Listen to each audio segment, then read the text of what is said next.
Bismillahirrahmanirrahim.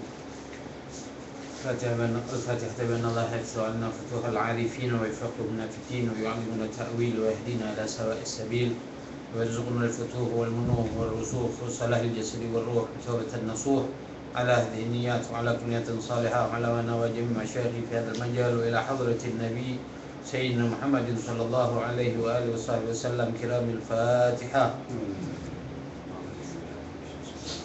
بسم الله إياك نعبد وإياك نستعين صراط الذين أنعمت عليهم غير المغضوب عليهم ولا الضالين. الحمد لله شارح الصدور ميسر الأمور دافع الشرور. الصلاة والسلام على معدن الفضل والنور سيدنا ومولانا محمد البدر البدور وعلى آله وأصحابه من يومنا هذا إلى يوم النشور. اللهم صل على نور الأنوار سر الأسرار وترياق الأغيار ومفتاح باب اليسار سيدنا محمد المختار وآله الأطهار وأصحابه الأخيار عدد نعم الله وإفضاله. سبحانك لا علم لنا إلا ما علمتنا إنك أنت العليم الحكيم. رب اشرح لي صدري ويسر لي أمري واحلل عقدة من لساني يفقه قولي وسدد لساني واهد قلبي بحق نبيك سيدنا محمد صلى الله عليه وآله وصحبه وسلم. اللهم ألهمنا علما نفقه به أوامرك ونواهيك وارزقنا فهما نعلم به كيف نناجيك. اللهم أغننا بالعلم وزينا بالحلم وأكرمنا بالتقوى وجملنا بالعافية. اللهم ارزقنا فهم النبيين وحفظ المرسلين وإلهام الملائكة المقربين. اللهم إنا نعوذ بك من علم لا ينفع وقلب لا يخشع وعمل لا يرفع ودعاء لا يسمع برحمتك يا أرحم الراحمين ويا أكرم الأكرمين. Alhamdulillah, disyukur kehadirat Allah Subhanahu wa taala yang memberikan kita nikmat setelah nikmat Islam wal iman, yaitu nikmat sehat wal afiat, sehingga kita kembali berkumpul guna melanjutkan pembacaan kita dalam kitab Syiarus Salikin yang dikarang oleh Al-Arif Billah Asy-Syaikh Abdul Samad Al-Falimbani. Mudah-mudahan Allah Subhanahu wa taala berikan pada kita manfaat apa yang telah terdapat dalam kitab ini, dan semoga kita dijadikan oleh Allah Subhanahu wa taala orang-orang yang mengamalkan ilmunya sehingga akan bermanfaat bagi kita di dunia ini, di alam barzah dan di alam akhirat kelak. Amin ya rabbal alamin. Salawat dan salam tak lupa juga kita haturkan keharibaan junjungan kita Nabi besar Muhammad sallallahu alaihi wasallam serta kepada semua keluarga, sahabat dan pengikut beliau hingga hari kiamat. Dan mudah-mudahan kita tergolong dari pengikut Rasulullah sallallahu alaihi wasallam sampai akhir hayat kita. Amin ya rabbal alamin. Ma'asyiral hadirin rahimakumullah. Pada minggu yang lalu kita telah memasuki pembahasan mengenai al-babul awal fil i'tiqad, yaitu bab pertama mengenai i'tiqad atau ilmu aqidah atau ilmu tauhid. Dan sampai pembahasan kita pada sifat-sifat wajib bagi Allah Subhanahu wa taala yang ketiga, yaitu sifat wujudiyah atau yang dinamakan dengan sifat ma'ani. Sifat ma'ani bagi Allah Subhanahu wa taala ada 7, yaitu al-qudrah, al-iradah, al-hayah, al-ilm, as-sama', al-basar dan al-kalam. Ini adalah sifat ma'ani bagi Allah Subhanahu wa taala. Di dalam kitab ini pembagiannya atau yang akan dibahas pertama adalah al-hayah dan al-qudrah. Jadi sifat ma'ani bagi Allah Subhanahu wa taala yang 7 tadi, pembahasannya dalam kitab ini diawali dengan al-hayah dan yang kedua adalah al-qudrah. Arti al-hayah adalah bahwasanya kita harus beriktikad sebagai seorang muslim yang mukallaf, yang baligh dan berakal. Wajib kita mengetahui bahwasanya Allah Subhanahu wa taala mempunyai sifat al-hayah dan sifat al-qudrah. Al-hayah artinya bahwasanya Allah Subhanahu wa taala itu hidup selama-lamanya tanpa batasan. Ya, lain dengan makhluknya. Kalau makhluk diciptakan oleh Allah Subhanahu wa taala dari tiada, kemudian diciptakan oleh Allah menjadi ada, lalu kemudian akan ditiadakan kembali oleh Allah Subhanahu wa taala.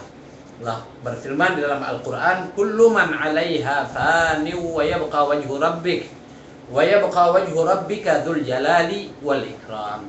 Segala sesuatu yang diciptakan oleh Allah Subhanahu wa taala ini akan hancur, akan musnah, kecuali zatnya Allah Subhanahu wa taala yang kekal selama-lamanya. Kemudian yang kedua yaitu sifat al-qudrah. Bahwasanya Allah Subhanahu wa taala, atau makna dari al-qudrah adalah bahwasanya Allah Subhanahu wa taala mempunyai qudrah atau mempunyai kemampuan yang ada kaitannya dengan segala sesuatu yang mungkin. Ya, dengan segala sesuatu yang mungkin. Qala al-musannif rahimahullah ta'ala wa nafa'ana bihi bi'ulumi fid dharain amin. Wa annahu ta'ala hayyun qadirun jabbarun qahirun. Jadi wajib bagi kita beriktikad bahwa Allah itu hidup, maha hidup. Allah Subhanahu wa taala maha qudrah atau yang memiliki qudrat, memiliki kemampuan untuk melakukan segala sesuatu. Dan juga Allah Subhanahu wa taala yang punya kuasa dan gagah perkasa. La ya'tarihi ajzun wala qusurun. Allah Subhanahu wa taala tidak menerima yang namanya ajaz. Ajaz itu lemah, tidak memiliki kudrat, tidak memiliki kemampuan. Itu makna dari ajzun. Wala qusurun, dan juga Allah Subhanahu wa taala tidak memiliki kekurangan.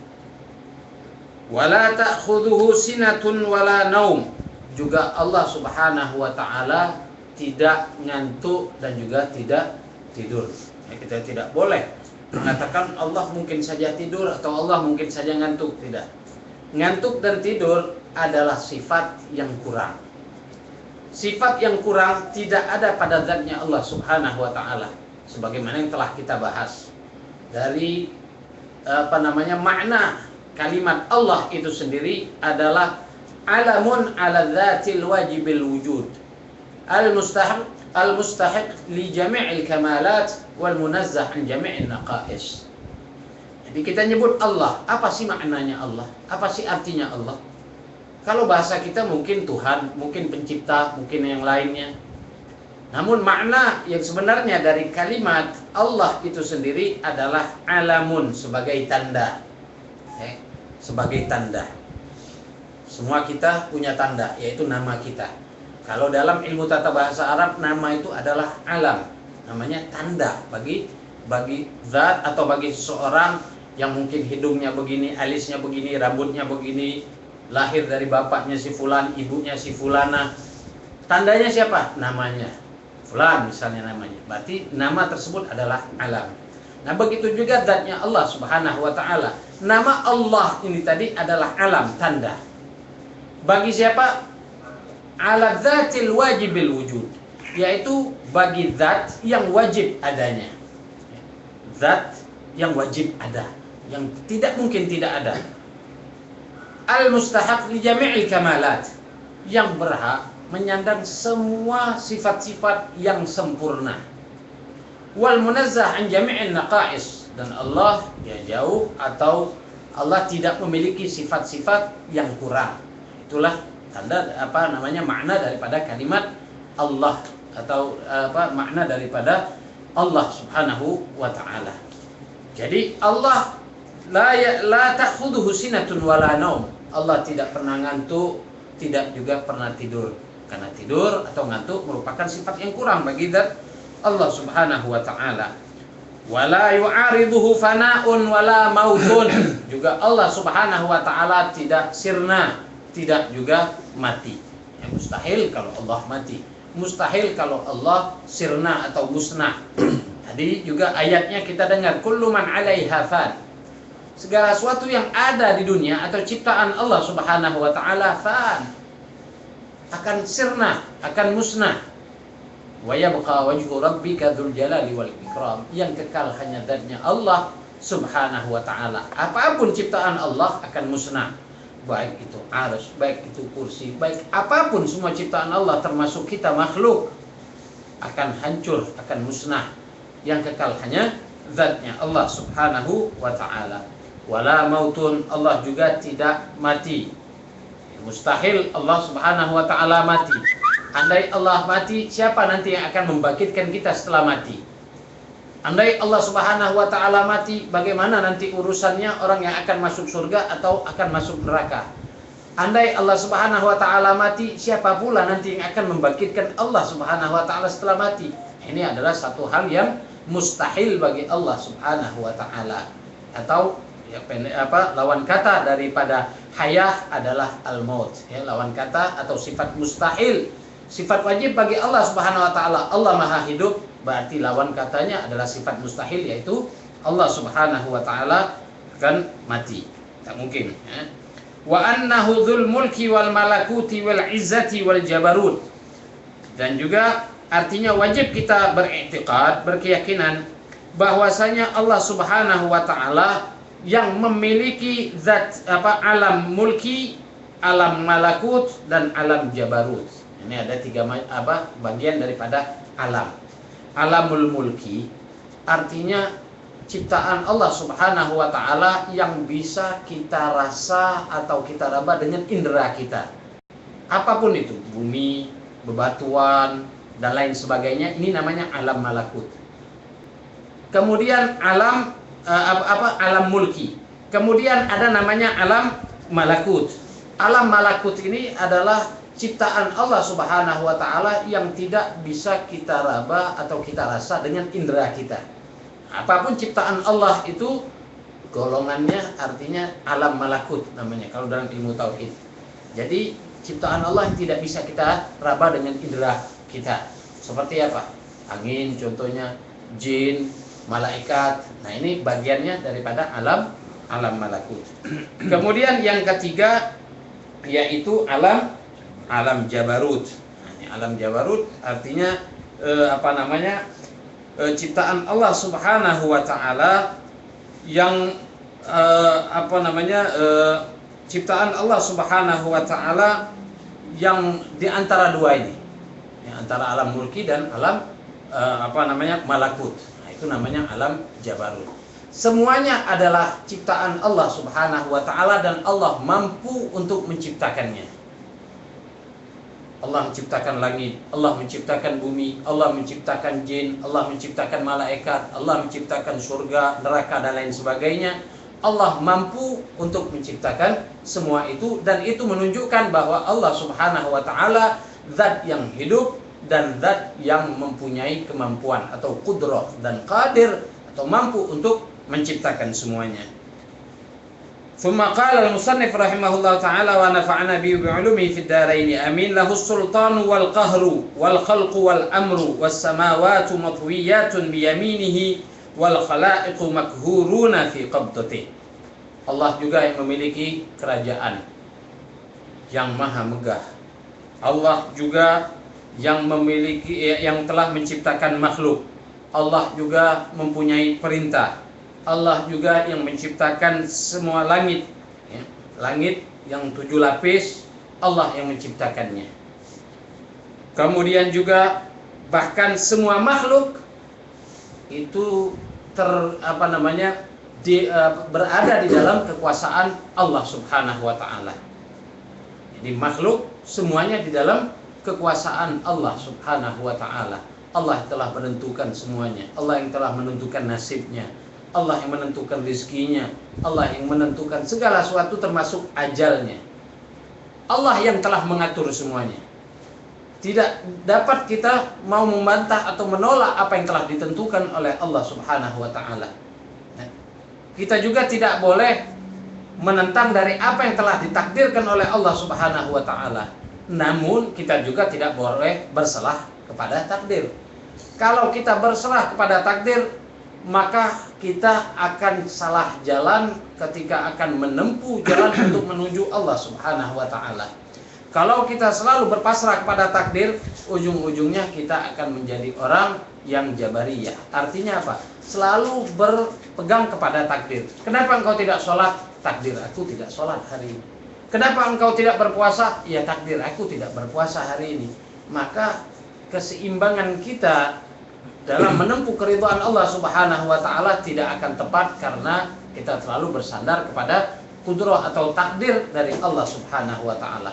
Yang jelas bagi kita atau akidahnya kita, memang kita harus yakin bahwa Allah Subhanahu wa taala dengan kudrahnya, dengan sifat hayahnya, hidupnya dan juga iradahnya telah memberikan takdir kepada manusia. Tapi Allah Subhanahu wa taala juga memberikan kita ikhtiar di balik takdir tersebut, sehingga kita tidak berserah sepenuhnya kepada takdir dan ujung-ujungnya nanti akan menyalahkan Allah Subhanahu wa taala. Karena apa? Karena disisipkan oleh Allah di dalam takdir tadi ada ikhtiar, ya, ada ikhtiar dari kita. Bukan melulu kita condong kepada takdir atau menyerahkan seluruhnya kepada takdir, namun di balik takdir ada ikhtiar yang Allah Subhanahu wa taala berikan haknya kepada kita. Kita yang menentukan ikhtiar. Hasil daripada ikhtiar baru itu merupakan takdir dari Allah Subhanahu wa taala. Wa annahul munfaridu bil khalqi wal ikhtira' al mutawahhidi bil ijadi wal ibda'. Juga wajib bagi kita beriktikad, berkeyakinan bahwasanya Allah Subhanahu wa taala yang menciptakan makhluk dengan sendirinya. Artinya Allah sendiri yang menciptakan makhluk. Allah tidak perlu sekutu. Allah tidak perlu seorang ataupun makhluk yang lain membantu di dalam menciptakan ciptaan Allah Subhanahu wa taala. Allah tidak butuh semua itu. Allah sendiri yang menciptakan. Dan juga khalaqal khalqa wa a'malahum wa qaddara arzaqahum wa ajalahum. Allah yang telah menciptakan makhluknya dan amalnya, dan telah mentakdirkan rizkinya dan ajalnya. Sebagaimana firman Allah Subhanahu wa taala, wallahu khalaqakum wa ma ta'malun. Dan Allah Subhanahu wa taala yang menciptakan kalian dan apa yang kalian lakukan. Apa yang kita lakukan memang hakikatnya Allah Subhanahu wa taala yang telah menciptakannya. Tapi jangan lupa tadi ada ikhtiar dari kita. Hati-hati dengan ayat ini. Wallahu khalaqakum wa ma ta'malun. Allah yang telah menciptakan kalian dan apa yang kalian perbuat. Andai kita bersandar 100% tanpa mengindahkan ikhtiar dari kita tadi yang telah diberikan oleh Allah haknya kepada kita, kita akan mengatakan, oh, apapun yang aku lakukan, andai aku mencuri, ini juga mencuri dari Allah karena Allah menciptakan amalku. Andai kita berjudi, judi juga adalah amal yang telah diciptakan oleh Allah Subhanahu wa taala. Ini ayat ini zahirnya akan berdampak bagi orang yang memahaminya seperti itu tadi. Jadi Allah yang telah menciptakan kita dan semua perbuatan kita. Ya, hakikatnya memang demikian. Akan tetapi ada ikhtiar dari kita. Jangan lupa Allah Subhanahu wa taala memberikan kita jalan, wa hadainahun najdain. Allah berikan kepada kita selaku manusia ini ada dua jalan. An-najdain ay sabilain, ay tariqain. Allah jadikan kita dua jalan. Maksudnya dua jalan ini apa? Ada jalan kanan, ada jalan kiri. Nah, ada jalan kanan, ada jalan kiri. Berarti apa? Ada ikhtiar dari kita untuk memilih salah satu dari dua jalan ini. Apakah kita mau memilih ke kanan ataukah memilih ke kiri? Kalau kita memahami wallahu khalaqakum wa ma ta'malun, ya apapun yang aku lakukan semuanya dari Allah. Kalau aku minum khamar pun amal ini juga diciptakan oleh Allah. Ya, nanti kita ujung-ujungnya maksudnya mau baik tapi padahal kita suudzon dengan Allah Subhanahu wa taala, justru berburuk sangka dengan Allah. Jadi jangan lupakan babul ikhtiarnya kita. Ikhtiarnya kita itu kita jangan lupakan. Allah berikan kepada kita untuk memilih. Sekarang Allah kasih dua jalan. Nih, wa hadainahun najdain. Allah kasih kita dua jalan, tinggal kita milih yang mana. Kalau kita milih kanan, kita min ashabil jannah atau ashabul yamin. Kalau kita milih min ashabin nar, atau juga dalam surah Al-Waqi'ah disebut ashabus shimal. Nah, ini pilihan daripada kita. Wallahu khalaqakum wa ma ta'malun.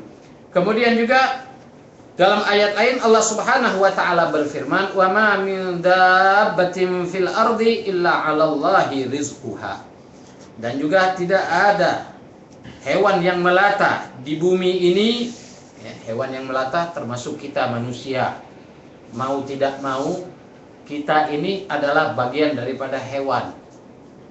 Hingga dinyatakan al-insanu hayawanun natiqun. Manusia ini adalah hewan yang dapat berbicara. Kalau hewan lain tidak dapat berbicara. Kalau kita manusia berbicara. Oh, burung beo berbicara. Enggak. Burung beo bukan diciptakan oleh Allah untuk berbicara dari asalnya, enggak. Selain dengan kita manusia. Burung beo meniru kita. Atau meniru suara-suara yang lain. Kalau kita memang diciptakan oleh Allah Subhanahu wa taala dapat berbicara. Jadi kita termasuk dabbah yang disebutkan oleh Allah Subhanahu wa taala dalam ayat ini, wa ma min dabbatin fil ardi.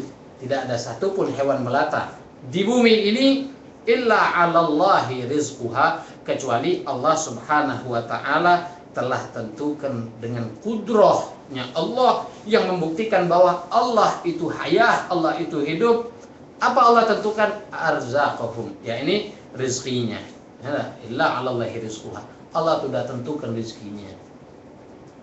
Bayangkan, hewan yang melata pun Allah tentukan rizkinya. Ular Allah tentukan rizkinya. Apalagi kita sebagai manusia. Cuma terkadang kita yang ragu dengan rizki. Sebagai manusia ini kadang-kadang ragu dengan rizki. Kalau kita ragu dengan rizki, ujung-ujungnya nanti kita akan ragu pada zat yang memberikan kepada kita rizki. Nah, ini yang kurang dari kita. Kita kadang tidak sadar, kita ragu dengan rizki. Imbasnya kita akan ragu dengan zat yang memberikan kita rizki, yaitu Allah Subhanahu wa ta'ala. A'udzubillah. Wa ma min dabbatin fil ardi illa 'alallahi rizquha. Dan juga firman Allah Subhanahu wa ta'ala, "Idza jaa ajaluhum la yastakhiruna sa'atan wa la yastaqdimun." Apabila telah datang ajal mereka, tidak Allah Subhanahu wa ta'ala mundurkan dan juga tidak Allah majukan. Tepat pada waktunya datang ajalnya yang telah ditakdirkan oleh Allah, ditentukan oleh Allah, fulan ibnu fulan pada hari sekian, umur sekian, dia harus meninggal. Tidak dimajukan dan dimundurkan oleh Allah Subhanahu wa ta'ala. Namun karena pembahasan kita ilmu tauhid, perlu kita ingatkan, dalam kudrah Allah Subhanahu wa ta'ala, takdirnya Allah ini ada namanya kudrah takdir yang mu'allaq atau takdir mubrom dan takdir mubrom. Mubrom ini yang tidak bisa dirubah oleh Allah Subhanahu wa ta'ala. Kalau mu'allaq itu bisa dirubah oleh Allah. Sebagaimana dikatakan, la yaruddul qada illa biddu'a. Tidak ada yang bisa merubah ketentuan Allah Subhanahu wa ta'ala kecuali doa. Maksudnya ketentuan yang bagaimana? Ketentuan yang mu'allaq. Kalau ketentuan yang mubrom tidak bisa dirubah oleh Allah. Allah mentakdirkan di dalam Al-Quran, contohnya, kullu nafsin dha'iqatul maut. Setiap yang bernyawa, bernafas pasti akan mati. Berarti kematian adalah takdir mubrom bagi manusia. Bahkan siapapun, apapun makhluk Allah yang ada nafasnya akan mati. Namun ketentuan matinya ini namanya takdir mu'allaq. Ada orang yang ditakdirkan oleh Allah, mungkin dia mati umurnya 60 tahun. Tapi karena dia orang yang silaturahim, orang yang banyak bersedekah, atau orang yang berdoa kepada Allah minta agar umurnya dipanjangkan oleh Allah, maka Allah bisa robah takdir yang mu'allaq tadi. Bisa dirubah oleh Allah. Tapi kalau mati pasti orang walaupun berdoa, walaupun silaturahim, walaupun dia banyak bersedekah, kalau dia minta pada Allah, ya Allah, aku pengen panjang umur, tidak mati-mati, tidak mungkin. Kenapa? Karena mati adalah takdir mubrom yang Allah tentukan sama kita, pasti mati. Tapi kadar matinya, kapan matinya, ini bisa berubah. Nah, itu perubahannya. Idza jaa ajaluhum la yastakhiruna sa'atan wa la yastaqdimun. Apabila datang ajal seseorang, tidak akan dimundurkan oleh Allah Subhanahu wa ta'ala dan tidak akan dimajukan oleh Allah Subhanahu wa taala. Wala yashuddu an qabdatihi maqdurun wala ya'zubu an ilmihi tasariful umur.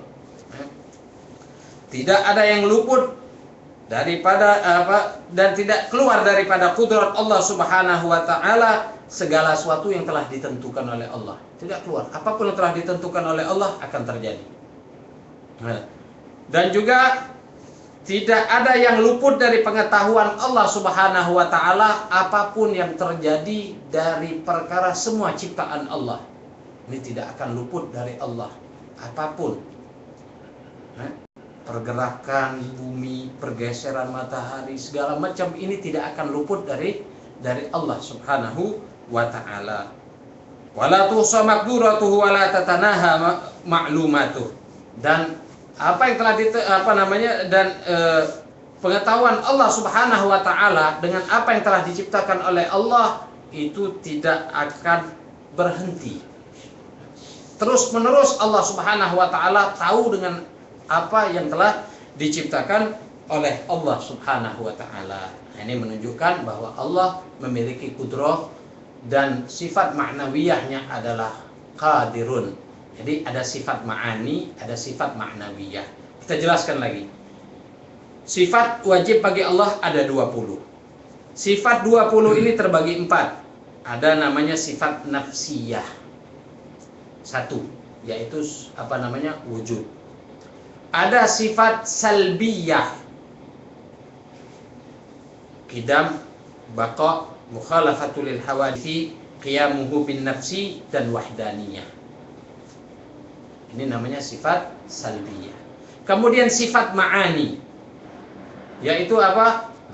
Qudrat, iradat, ilmu, hayat, sama, basar, kalam. Itu namanya sifat ma'ani. Kemudian yang terakhir sifat ma'nawiyah. Sifat ma'nawiyah ini adalah sebagai penguat daripada sifat ma'ani. 7 juga. Apa itu? Qudrat, iradat, ilmu, wahdaniyah. Qudrat, iradat, ilmu, hayat, sama, basar, kalam. Berarti Allah qadiran, Allah muridan, aliman, hayyan, sami'an, basiran, dan mutakalliman. Ini namanya sifat ma'nawiyah bagi Allah Subhanahu wa ta'ala. Kemudian pembahasan yang ketiga atau daripada sifat ma'ani tadi, yang ketiga adalah al-ilmu. Jadi yang pertama al-hayat, yang kedua kudrat, yang ketiga adalah al-ilmu. Wa annahu ta'ala alimun bi jami'il ma'lumati muhitun ilmuhu bima yajri min tukhumil ardina ila a'las samawat. Artinya sifat ilmu yaitu Allah Subhanahu wa taala dengan sifat Allah mengetahui Allah mengetahui segala sesuatu yang terjadi pada makhluknya dengan sifat yang gadib, yang qadim, yang azali, dan juga berta'alluq dengan segala sesuatu yang wajib dan mustahil. Itu dari ilmu ini tadi. Kita harus berkeyakinan bahwasanya Allah Subhanahu wa taala alimun bi jami'il ma'lumat. Allah Maha mengetahui dengan segala sesuatu. Muhitun ilmuhu bima yajri min tukhumil ardin ila a'las samawat. Allah mengetahui dengan ilmunya ini apapun yang terjadi mulai dari bumi yang terdalam sampai langit yang tertinggi. Apapun yang terjadi baik di bumi yang terdalam, di antara langit dan bumi, dan di langit yang tertinggi atau yang terjauh, itu semua Allah Subhanahu wa taala mengetahuinya. Sekecil apapun.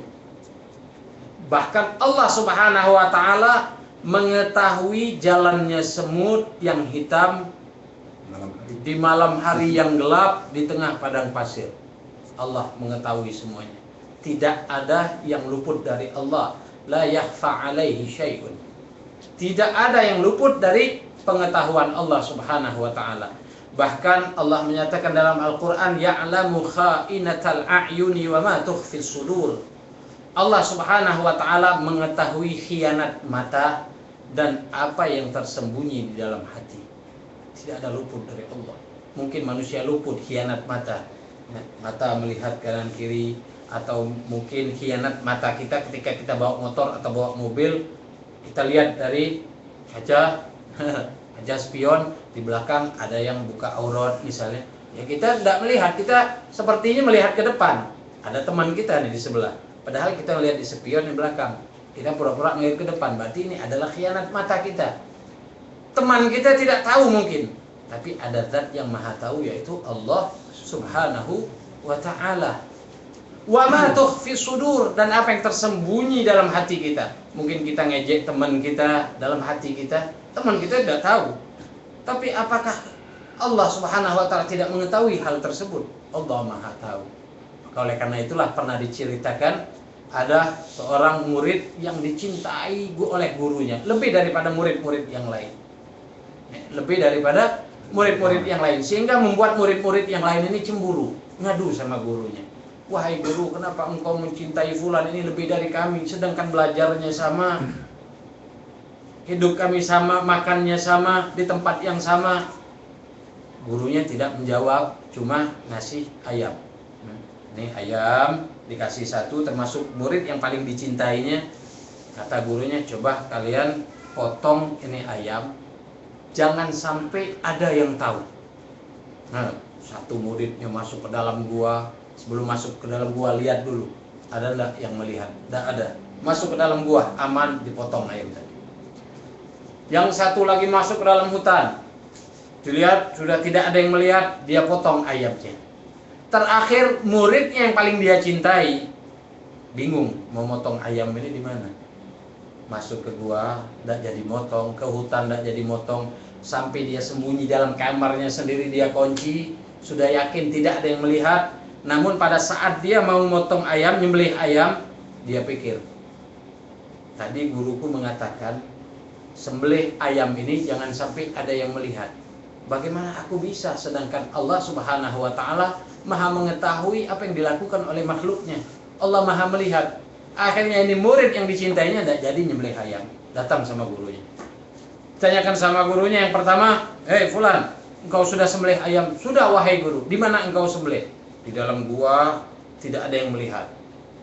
Yang kedua ditanya sama gurunya, sudah aku sembelih di tengah hutan, tidak ada makhluk yang melihat. Yang ketiga, yang paling dicintainya, ditanya sama gurunya, sudah engkau sembelih ayamnya? Belum wahai guru. Kenapa tidak engkau sembelih? Kan syaratnya tidak ada yang melihat, tidak ada yang tahu. Tapi kemanapun aku berada, dimanapun aku berada, ada zat yang selalu melihatku dan mengetahui apa yang aku lakukan. Makanya aku tidak jadi menyembelih ayam. Akhirnya gurunya mengatakan kepada murid yang dua tadi, yang cemburu karena gurunya mencintai yang seorang ini. Kata gurunya, nah inilah sebab aku mencintai dia lebih dari aku mencintai kalian. Kenapa? Karena dia selalu selalu menghadirkan dalam dirinya, dalam kehidupannya, bahwa Allah melihat, bahwa Allah maha mengetahui semua apa yang dilakukan oleh makhluknya. Nah, jadi dari apa yang atau kisah yang kita dengar ini, maka kita ambil pelajaran bahwa Allah maha mengetahui apapun yang kita lakukan.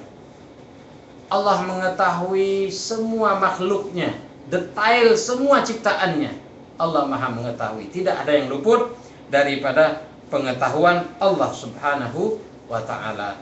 Ini dulu yang kita bahas pada minggu ini. Mudah-mudahan Allah subhanahu wa ta'ala memberikan kita tambahan ilmu, sehingga kita menjadi orang-orang yang benar menjalankan apa-apa yang telah kita pelajari. Wa yaj'alan minal ladzina yastami'una al-qawla fayattabi'una ahsana. Allahumma habib ilaina al-iman wa zayyinhu fi qulubina wa karrih ilaina al-kufra wal fusuqa wal 'isyan waj'alna minar rasyidin. Rabbana zidna ilman warzuqna fahman waj'alna min ibadikas salihin. Allahumma adhiqna barda 'afwik wa halawata maghfiratik wa ladida munajatik wa husna thiqati bik wa kamala salamati fil 'af wal 'afiyah fid din wad dunya wal akhirah. Rabbana atina fid dunya hasanah wa fil akhirati hasanah wa qina adzabannar. Sallallahu ala sayyidina Muhammadin wa alihi wa sahbihi wasallam. Alhamdulillahi rabbil alamin.